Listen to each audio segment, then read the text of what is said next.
I was thinking about what to make the topic of this video, and I think I've come to a conclusion. I want to make this video so that I can help you understand how to change your nervous system to believe that you can be a lot more positive and just get what you want out of life. And I think a lot of us misunderstand how important our nervous system is, and our gut and our brain, and how they're all connected in making our life good. So, what exactly do I mean by this?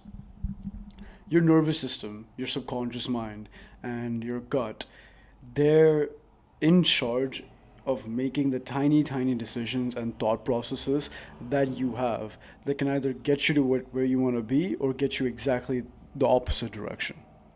And what do I mean by this? Well, take for example, you are talking to your girlfriend or your boyfriend, and you have an argument with them.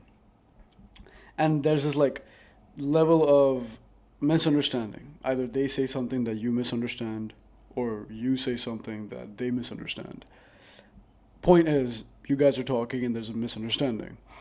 Now, whenever there's an argument that comes up, whether or not it's with your boyfriend or girlfriend or just a friend, your body has this cognitive dissonance. And what cognitive dissonance basically means is that, like, you believe one thing and something completely opposite is in front of you. And that causes a reaction in our body that creates a fight or flight response. You might have heard of fight or flight before.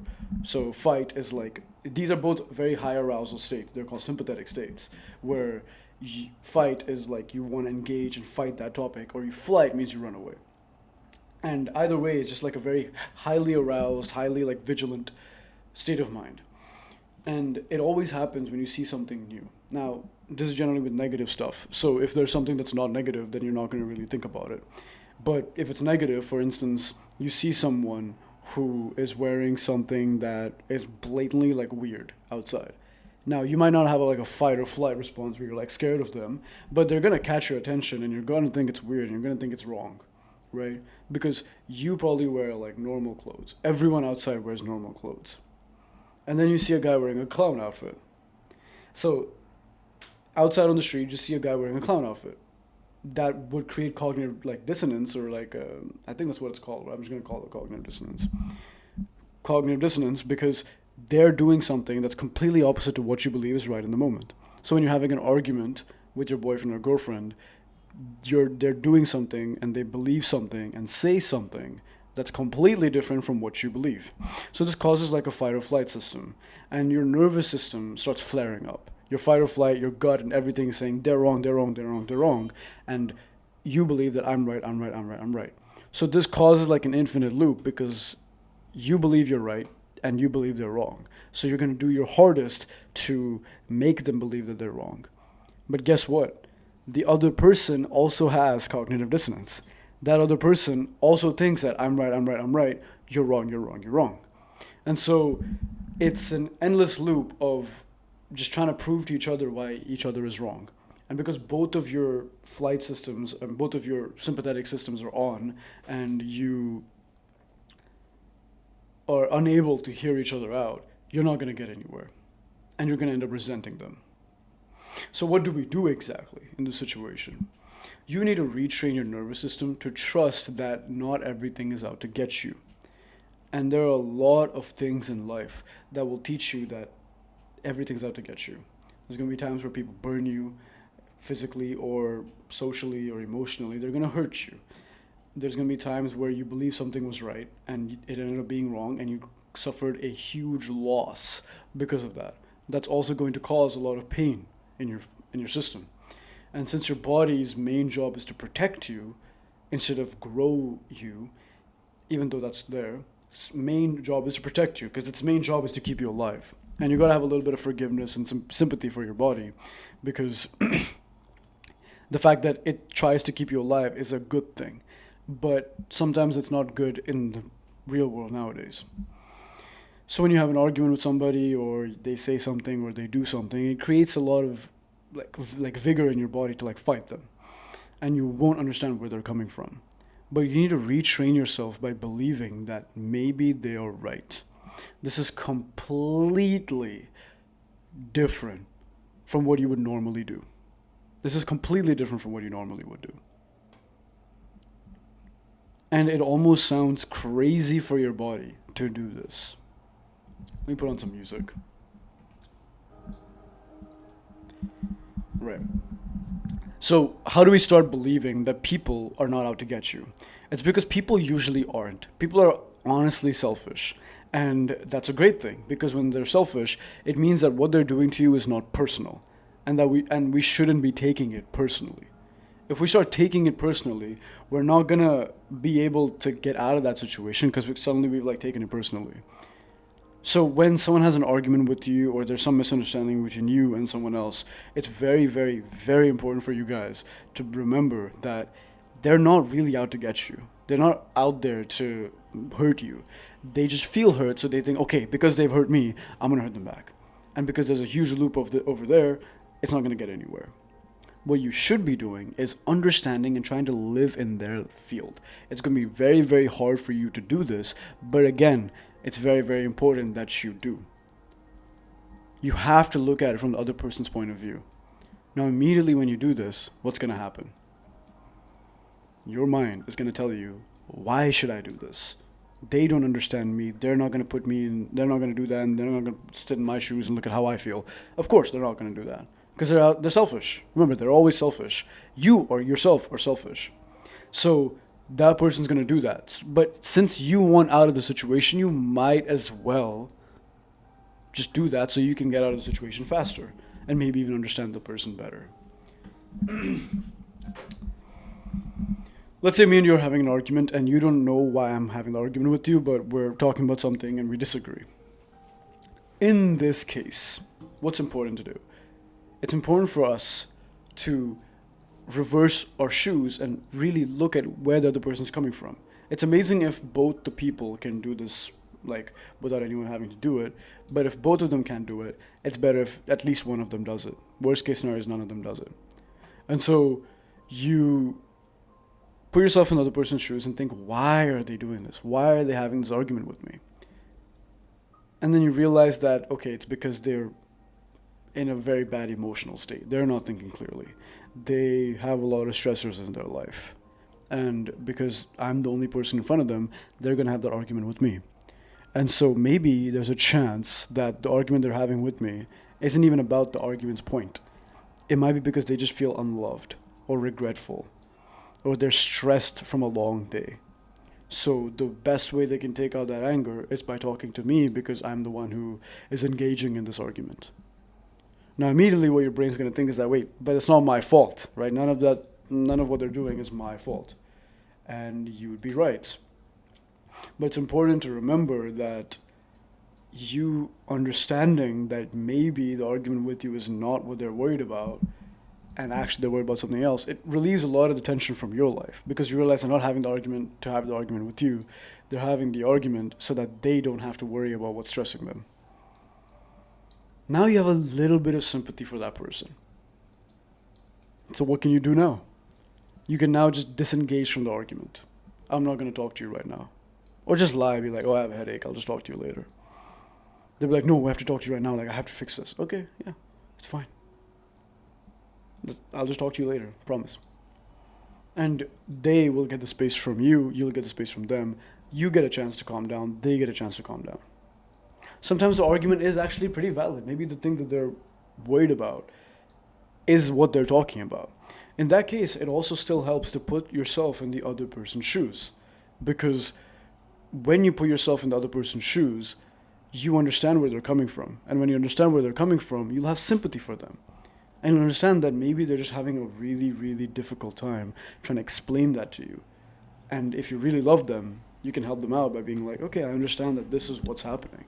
And say it. Let's say me and you are dating, right? I don't know if you're a guy or a girl or whatever. Let's say me and you are dating and we argue about the fact that you don't call me, right? For example, let's say like for a week straight, you just haven't called me. And we used to call like regularly or we used to hang out regularly, but nowadays you don't call me, you don't meet up with me, whatever. And so let's say I'm not aware of the fact that you also are a human being and you have your own reasons for doing that. And so I want to start an argument with you. So I'm like, hey, you don't call me at all. And we start going back and forth. And you say, no, you do this. And I say, you do this, blah, blah, blah. No one apologizes. No one tries to see the other person's point of view. And even though I start the argument, now we're both equal partners in this argument. Now, whether I'm right or wrong is not the point. I might even be right. I might be right for feeling this way. So imagine none of us try to even see the other person's point of view. What's going to happen? What's going to happen is we're just going to have an argument and misunderstand each other, thinking that because I said these things, I don't love you. Or because you said just so XYZ that you don't love me. And arguments like this happen all the time. All the time. And so many relationships deteriorate and they're just getting desecrated over and over and over again because of these arguments. Now, when you understand that maybe the topic is not like what I'm saying, but because I'm feeling a little bit unheard and left out and lost and ignored or alone, that's what I really feel.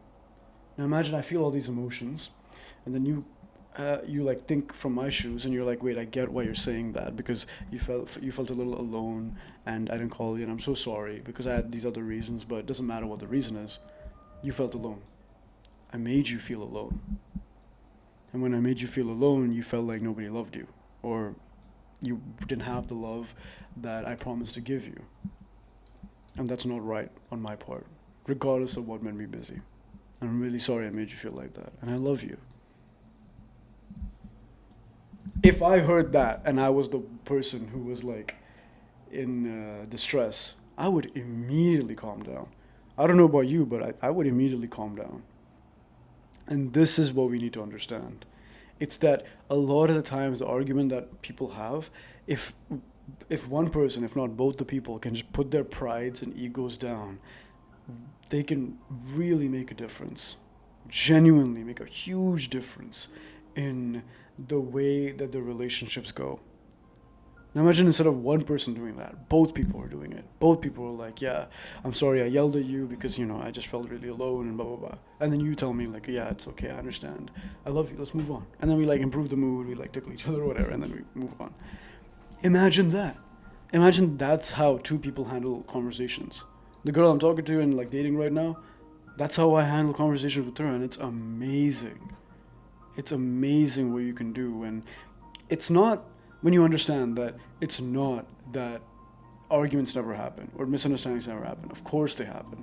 But when you are able to communicate, even if you're in an emotional state, and you're like, even though it's like not natural for your body to do that, it'll get you to so many new heights and milestones in the people that you deal with. It doesn't even have to be romantic. It could be friendship. It could be professional. But when you're arguing, it's a very emotional situation. So it's against our body's natural gut instinct to communicate, which is why we have to fight against that and retrain our nervous system to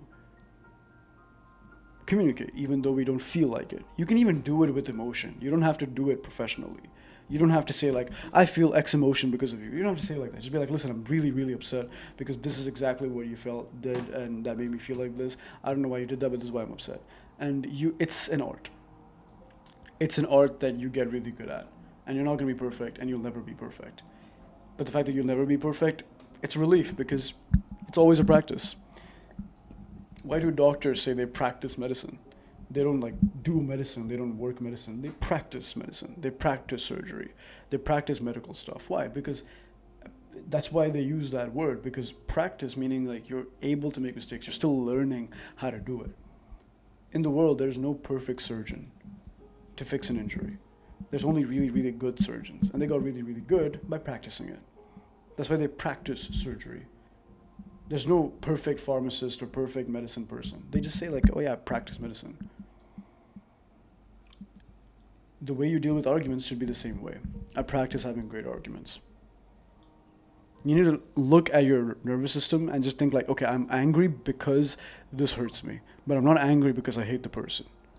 You also have to look at it from the other person's point of view. Think, okay, they're arguing with me, not because they hate me, but because they love me enough to argue with me.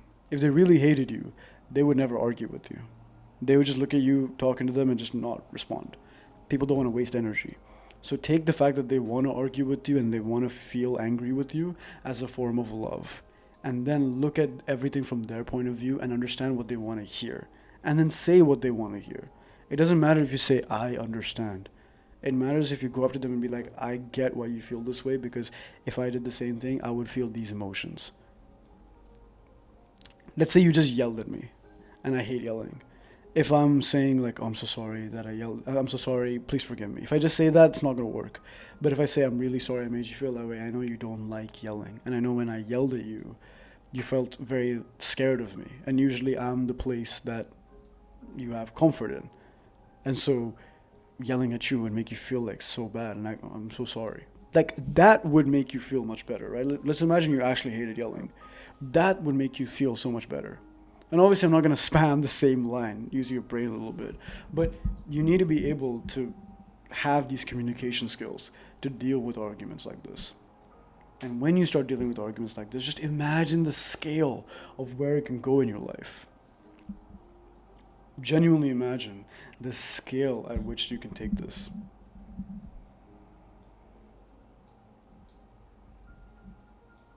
It's amazing. It's genuinely amazing. And I'm so happy that like life gives me the opportunity to be able to learn this stuff and teach it. And it's not like I enter arguments all the time. I rarely even have arguments. I try not to enter it at all. However, sometimes in arguments you have to communicate. Sometimes in arguments you have to leave the situation because the other person is beyond saving. Sometimes you have to look at the fact that there might be an argument and just not enter it in the first place. There's so many things you can do when it comes to arguments. I'm making this video to highlight what to do if you enter the argument, but try not to enter it in the first place. And if you see that someone's wanting to argue just to argue and not to understand you, just leave. There's no need to people please and there's no need to engage in that conversation anymore. It doesn't matter if it's your friend, if it's your girlfriend or boyfriend, your parent, your colleague. If they're arguing, just chumma, like just to like we have this word in like Indian slang. It's like chumma, like just like bullshit, right? If they're like just for chumma, like wanting to argue, don't. Just for the sake of it, don't. If they're arguing just trying to understand you or they're just letting out some steam of what upset you, then yeah, then listen, then try to understand. But if you know you're not gaining anything from the argument, no insight into why they're upset, how you can make it better, don't engage. Just let them stay in their own mood because their mood is not your responsibility, especially when they're not trying to understand you either. If you like this video and you want to see more, click the subscribe button and the like button. This is my first time using the mic and I don't know exactly what volume setting I'm supposed to have, so there might be some times where I sound really silent in this video and sometimes where I sound like really bass boosted and broke the mic sound barrier. But yeah, thank you for watching and hope to see you in the next one. Bye.